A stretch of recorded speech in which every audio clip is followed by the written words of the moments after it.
On this edition of Shelby This Week, the master plan for Shelby Township. They took your thoughts and priorities for living, working, and playing in Shelby, and now township officials are mapping out the future for the community. And celebrating those who serve, how township police are being honored for their commitment to the community, and a few special awards you won't want to miss. And it's been sitting vacant for some time, but now Utica Community Schools has a plan for Ewell Elementary School. And we'll also tell you about a few intersections road officials are calling the most dangerous in Macomb County, the spots you should avoid next.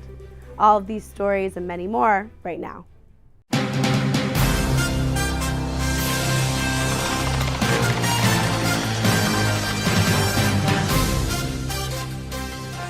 It tops our news this week. Ewell Elementary School has sat vacant for years, but now new plans are coming to the property. Back in 2010, the board voted to close the Shelby Township Elementary School, along with 4 others, to save the district an estimated $3.1 million annually. Rumors swirled over the last year that the township was going to buy the building and use it as the new community center. But we have confirmed last month the school board approved a purchase agreement for the school's property.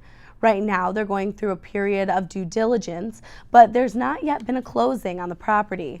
When that happens, we will update you on what's going to be on it. Planning how Shelby Township will look 20 years from now doesn't happen overnight. That's why Shelby Township officials are already looking at trends and researching demographics to lay out a master plan for years to come. Charlie Cadotto explains what officials are considering right now. Thanks for coming. A master plan is all about development. That means looking at things that have worked in the past and finding improvements for the future. This booklet was put together by the Shelby Township Planning Department. It aims to identify key principles that together build a 20-year plan for the township, starting with natural and community resources. Of course, it's no secret Shelby Township is known for its trees. That's why this proposal calls for more green initiatives, including water conservation, alternative fuel, and bike racks on all public sites. The plan also maintains the free public parks and nature sites for families to enjoy. Perhaps one of the ways to enhance these public sites, though, is to build this town center at 24 Mile and Van Dyke, and to build housing according to changing demographics. Take a look at the difference in these neighborhoods. The master plan addresses the housing needs of a growing senior population, while still encouraging those larger single-family homes that Shelby Township has become known for. And certainly development goes 2 ways, improving the neighborhoods, but also improving the main retail corridors. Van Dyke Avenue, one of the most important stretches in Macomb County, could get a major makeover. This would include new street designs, better parking and access, and better landscape and lighting. Those visual improvements that the master plan says would attract new business. And finally, even other corridors could see these major improvements, mostly having to do with appearance, with hopes the visual changes could make Shelby Township an even better place to live, work, and play. If you'd like to review the full 60-page booklet, it will soon be available on the main Shelby Township website. Reporting for Shelby This Week, I'm Charlie Cadotto. The state is funding scrap tire cleanups in Michigan, and one of those sites is right here in Shelby Township. The Michigan Department of Environmental Quality announced the grant funding last week. Grant money is being given to 58 municipalities in the state and 3 private properties totaling more than $587,000. That money will be used to help communities host scrap tire recycling events for residents and tire collection sites. Improperly dumped tires pose fire hazards and create mosquito breeding grounds. Recycled ones can be used to help pave roads and for playgrounds. Some of the communities getting money, the city of Battle Creek will be given $4,000 and Lapeer Township $2,000, while Sagola Township up in the UP will get a $44,000 grant.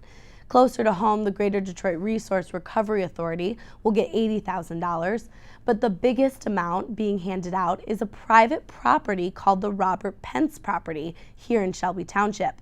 The state is giving the property $100,000 to clean up scrap tires found there. Michigan auto law looked at the state's 20 most dangerous intersections, and Macomb County has 8 of them. Shelby Township claims number 17 on the list. M59 at Shana Road on the border of the township and Sterling Heights had a total of 90 crashes last year with 22 injuries. The number 2 spot went to the intersection of Van Dyke and 11 Mile Road on the Warren Centerline border with 158 crashes. But Michigan's most dangerous intersection is in Farmington Hills at Orchard Lake and 14 Mile with 163 crashes. You can see the full list on our website at ShelbyTV.org.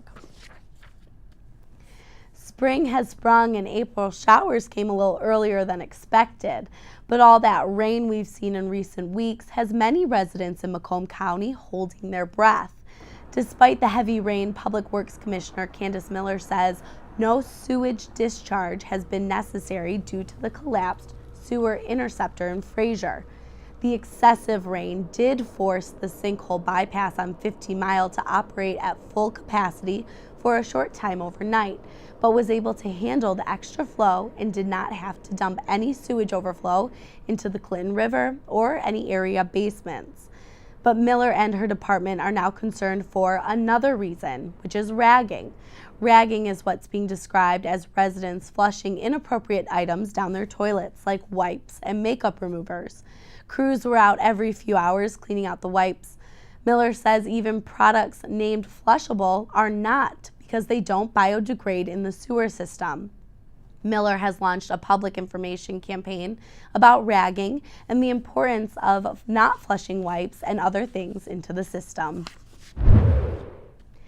Sentencing day came for this Shelby Township man, Bobby Joe Grimes, but his court appearances aren't over just yet. He pled guilty to conspiracy to distribute oxycodone.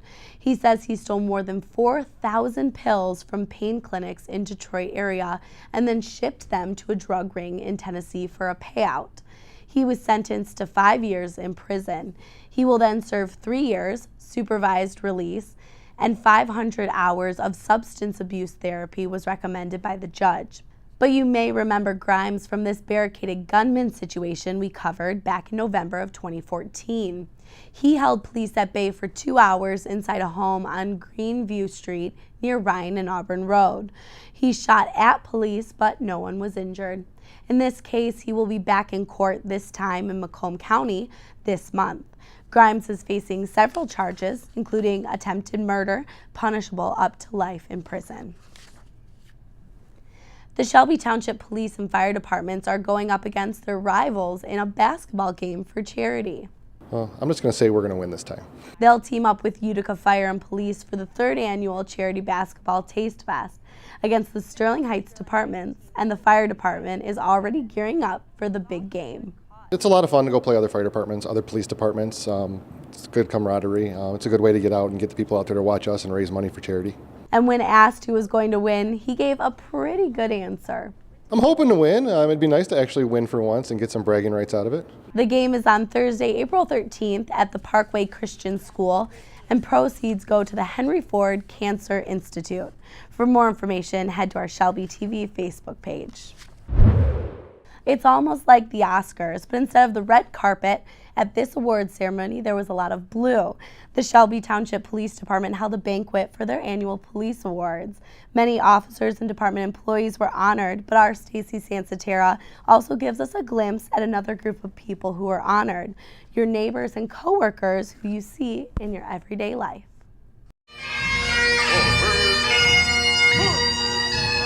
Every year, our men and women in blue are honored for their heroic service to our community. And this year was no exception, as Shelby Police were honored along with everyday residents at the Shelby Township Police Award Ceremony. 2016 was a remarkable year for our agency. Our officers committed many heroic acts, which we will describe in detail tonight. Also, many citizens, residents, and business owners committed heroic acts and moments of valor, which will be documented tonight also. And those heroic acts were amazing tales of everyday people stepping up to do the right thing. They truly put themselves out there and gave all that they could. And those brave men and women did everything from saving lives to fighting crime. On November 29, 2016, an elderly female had wandered away from a senior living community and was on a very busy street in Shelby Township on a cold and windy evening. Joel Silver approached this woman who appeared lost and disoriented. And for one family, it's all in a day's work. On May 30th, 2016, Brandon Tutak observed a subject stealing items from a vehicle on Woodbridge Drive. Mr. Tutak confronted the subjects who fled the scene at a high rate of speed. He followed the subjects and notified the police. Now, I know you're going to find this hard to believe, but Lori Tutak received a second award, his mother, and a separate incident. So, Lori, come on up. I think we should probably hire this family. On April 11th, 2016, Utica Community School bus driver Lori Tutak was on her daily route in the area of Orleans and Bordeaux Way. Ms. Tutak observed a vehicle to begin to back up, striking a young girl. It is believed that the driver never saw this child and was going to continue to back up. Mrs. Tutak used the bus's horn to alert the driver, which made the driver stop. The 5-year-old received only minor injuries, which most certainly would have been severe had she been run over by this vehicle. And after the department showed their appreciation for the civilians that make such a difference, it was time to acknowledge some outstanding police work. Officers then began chest compressions until the fire department arrived on the scene. After nearly 20 minutes of reasoning, reassurances, compassion, and empathy, Contact Vicari was able to convince the subject to surrender to police. And 2 officers touched a family in such a big way that a resident insisted on presenting the award. Per dispatch, a female had fallen out of bed and was not breathing. That was my mother. It was a whole team that helped her to overcome her heart incident. And if it wasn't for their teamwork, she wouldn't be here. And we're grateful for that. Fleet Coordinator Ronald Mix was honored with the Chief's Award. Ron is a very important part of our administrative staff, and while he has the title of Fleet Coordinator, he's a jack of all trades, and anyone on our staff will tell you that. He does anything we ask him to do. Ron, we're greatly appreciative of your services. And Colleen Hewling was named the Non-Sworn Employee of the Year. Colleen puts the polish on the work that is done by the officers to make the department shine. The ceremony concluded with the department's most prestigious awards. Officer Paul Fox was named Officer of the Year. As a member of our Traffic Bureau, Officer Fox performed his job at a very high level. While Sergeant Jeffrey Bellamo had the distinct honor of being named Command Officer of the Year. I have a lot of big brothers in the department that look out for me. They make sure I'm okay, watch my back. I have an amazing shift. They show up for work every day, trying to do good for this community, and I'm just fortunate enough to be part of coordinating their activities. Congratulations to all the award winners who went above and beyond for our community. For Shelby This Week, I'm Stacy Sansatera. And there were plenty of more awards being given out. So our Shelby TV crew was there, and you can watch the entire awards ceremony on Shelby TV or just look it up on ShelbyTV.org. Next on Shelby This Week, all your questions answered. We'll tell you how one lawmaker is making sure you have all the information you need when it comes to the most important things in life, like your health and your home. And summer is right around the corner. Find out how you can enjoy the beautiful weather while getting paid next.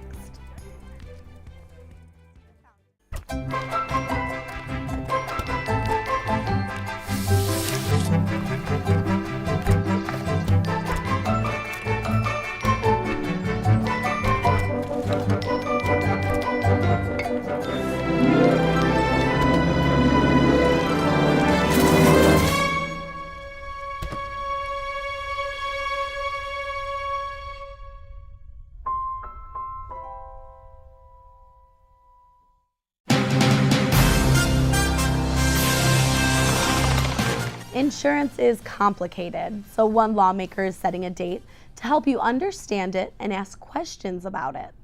Representative Peter Lucido will host a township hall meeting to address questions and concerns regarding the auto, health, and home insurance industries. He'll bring in specialists from the state government and the insurance industry to discuss things like how rates are set, how to handle insurance issues, and other topics. The town hall is on Monday, May 1st from 7 to 9 p.m. at the Shelby Township Municipal Building. Moving into our Health Minute, a new report shows Michigan counties rank by how healthy the residents are. It's based on two things: how long people live and how healthy people feel while alive. The healthiest county was Ottawa. Oakland County came in at number 10. Macomb County came in at 59th in the state. And in dead last, the unhealthiest county in Michigan is Wayne County. The report also found Michigan's smoking and STD rate is above the national average.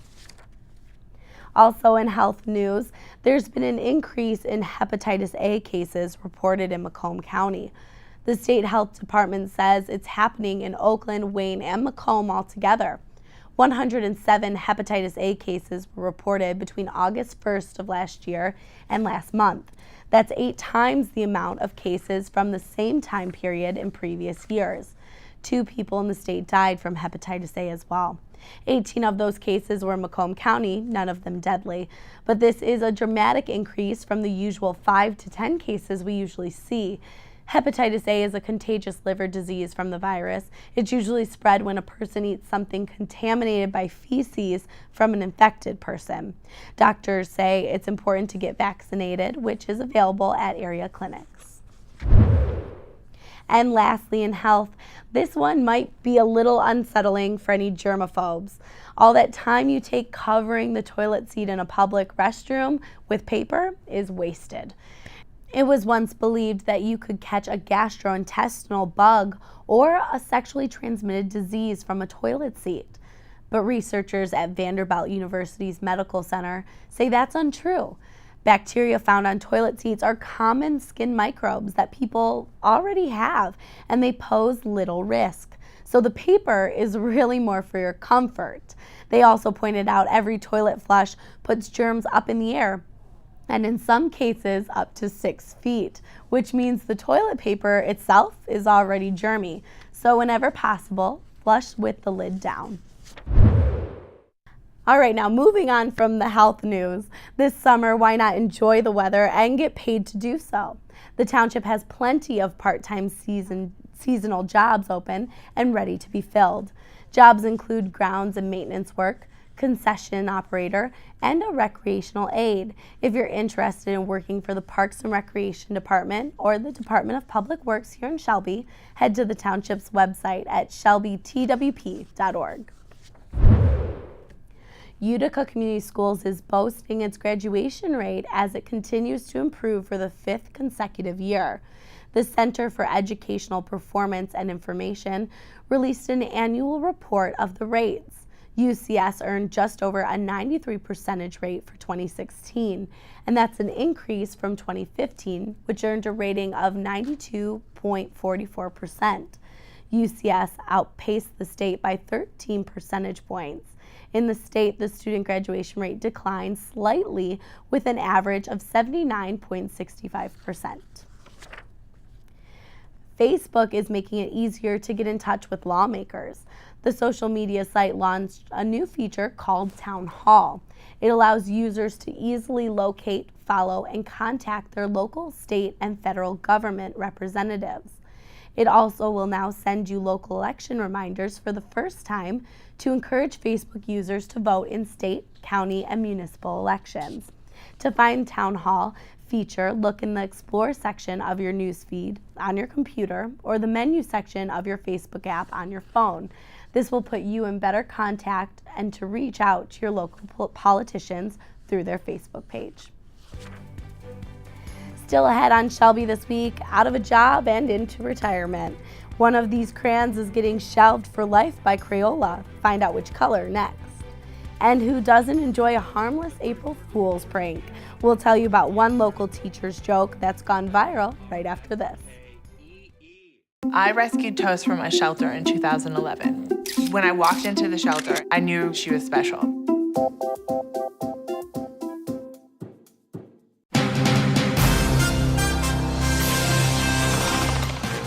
After 27 years, a Crayola crayon is leaving the box and retiring from the coloring business.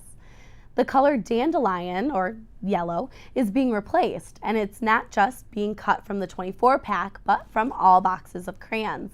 The color will be replaced by one in the blue family, but what color that is, we have yet to find out. But this isn't the first time they've retired colors. In 1990, 8 colors were retired and replaced, and again in 2003, 4 colors were replaced. When it comes to this new blue color this summer, Crayola will ask fans to help in naming contests. In sports, we're sending out a big congratulations to a state championship team. The boys varsity basketball New Haven Rockets just won the Class B state championship. They're the second boys basketball team from Macomb County to ever win a state championship. They beat Ludington 45-36 at Michigan State's Breslin Center. Lake Shore's 1994 team had been the only one to win states from the county. This was the New Haven Rockets' 26th win in a row. Their only loss this season was to Dakota. Congratulations, guys. And there's a brand new varsity girls team. Our Andrew Shelsky has the highlights from their first ever lacrosse game. The Notre Dame Prep Fighting Irish has fielded a girls lacrosse team for 15 years. This is Eisenhower's first. Let's see if the upstart Eagles can soar against the Irish of Notre Dame. Leading the way for the Fighting Irish was Grace Ann Argo with 6 goals on the night. And right behind her was Julia Wintermantle with 3. On the Eisenhower side of the ball, it was Lindsay Valentine racking up all of the Eagle goals, tallying 5. I'm pretty happy it was my first game, so I was just hoping for the best. I wanted the team to improve. I wanted to improve myself. So. And with 24 saves in between the pipes, Lacey Valutis. It's pretty great. I really am proud of myself. Definitely the love on the team. It's really great. Just being a part of it makes the experience so much better. Eisenhower's coach Desiree Messina feels like the girls have a lot to learn, but are catching on exceptionally fast.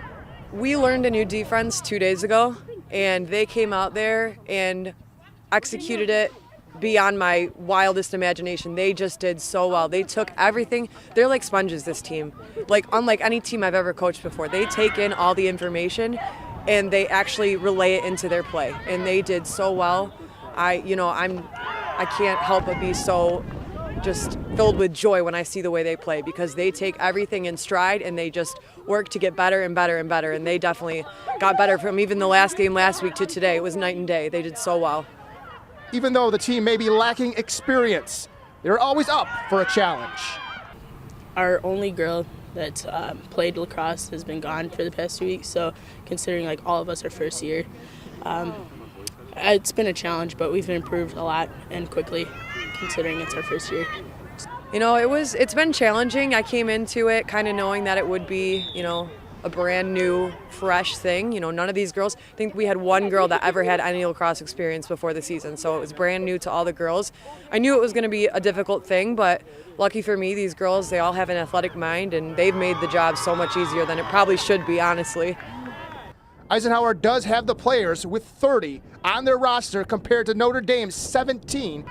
And with a school with over 2,700 students, they have a huge talent pool to pull from. Eisenhower fought hard, but they fall to the Notre Dame Prep Fighting Irish. Final score, Notre Dame Prep 18, Eisenhower Eagles 5. A local teacher is having some fun with his students, and it's gotten the attention of millions across the world. Joe Dombrowski is a 4th grade teacher at Royal Oak Elementary School. He's also a former UCS student and teacher. He decided to give his students a spelling quiz, but with an added twist. The next word is spiku. Look, there's a spiku. SPEEKUZSLMN. There's silent letters at the end of that one. Yep. The next word is ch-ch-ch. The horse was angry, so I said ch-ch-ch. That's C-H-C-H-C-H. Nice work. The last word is Rolaskatox. Rolaskatox was surprised when Jinx took the crown. That's R-O-L hyphen. What? A-S-K-A hyphen. T-O-X. If you didn't get the hyphens, I'm sorry, you got that word wrong. The word is Rolaskatox. And when he finally fessed up, his students got a very good laugh. Your next word, number 11, is April Fools, because this is an April Fool's joke! His video has gone viral on social media, reaching more than 18 million views. If you'd like to watch the full video with all the made-up words, head to our Shelby TV Facebook page. And that's it for us here at Shelby this week. You can watch us all the time at ShelbyTV.org, and don't forget to like us on our Shelby TV Facebook page. We'll leave you now with more scenes from the Police Department Awards as those honored took pictures with their awards. Thanks for watching.